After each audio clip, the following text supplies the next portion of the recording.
earth are you supposed to fight in this thing, really? I mean, look at this! I can barely see anything in this room. I can't even see you guys!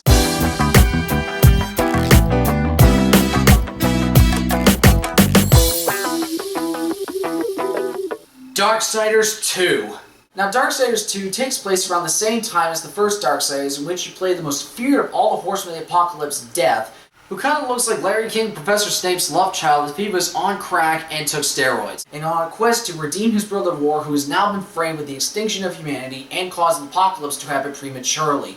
On this quest, Death must seek out the Tree of Life, which will allow him to restore humanity and erase War's crime. Now, the gameplay setup in Darksiders 2 is sort of a hybrid of a lot of different games in order for it to work properly. You've got the wall running and climbing aspects akin to the Prince of Persia series, you've got the dungeon puzzle solving aspects akin to the Legend of Zelda series, you have RPG skills and loot gathering like Diablo, and you also have third-person action combat akin to Devil May Cry. Now, as one would suspect with a character like Death, his main weapon is of course his size, but that's not the only thing that comes to his arsenal. He has a various array of gauntlets, claws, maces, axes, hammers that allow you to add some variation in the style you play. And all these weapons have various effects on your enemies, such as freezing, shocking them, having more damage than some, using more strength, raising your defense, etc. Now, going into whenever I review a game, I always try to be very objective when it comes to understanding and seeing if anything is fundamentally wrong and something that I feel like is a valid point of criticism.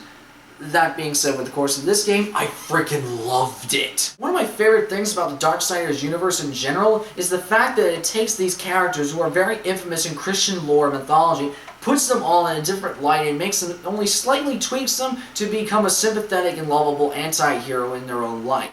Personally, I love the way they portray Death in this game. He is a cold, ruthless, efficient, straight to the point, no-nonsense badass that will do whatever it takes to complete his mission and restore the balance and redeem his brother War. Another thing I love about Darksiders 2 is the art style. Every single environment that you go to allows it to have its own personality, its own distinct look, and they all become very memorable. I remember every single environment that I went to in this game, and that's usually not very easy for me, considering that all the other environments, eventually after you play a couple of other games, they kind of get lost in the shuffle, and you get a sense that they all look the same.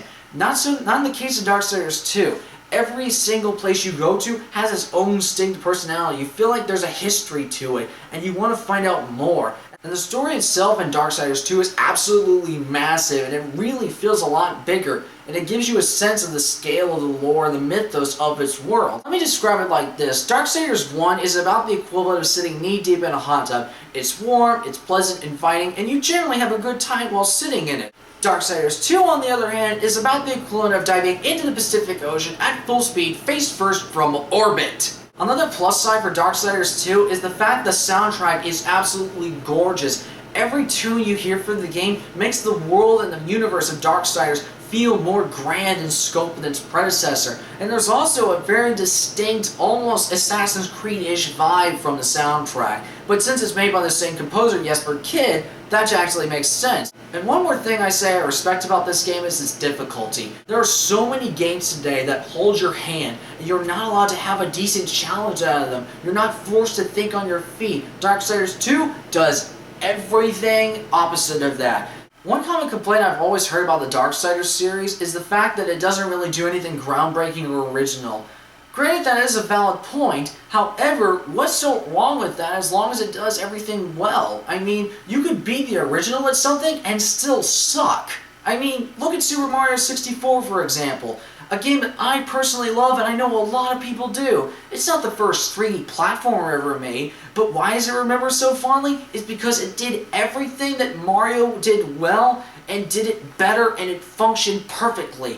It did everything well. That's the key. Now, the bottom line is the gameplay is absolutely rock solid. It allows you to cater to your own sense of play style, and it's done very well. The story, the mythos, and the lore are all expanded upon. It all is incredibly interesting, and it allows more flavor and richness to the universe. The soundtrack is absolutely beautiful. It adds to the personality of this universe, and I can't wait to see more of it. And a difficulty curve that actually makes you have a challenge on your hands for once, and forces you to think on your feet.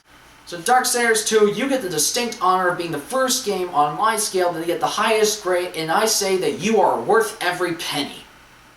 So everybody, that's my review of Darksiders 2. I hope you enjoyed it and found it informative. And until next time, I'm Perry the One-Armed Legend. You name it, I can play it.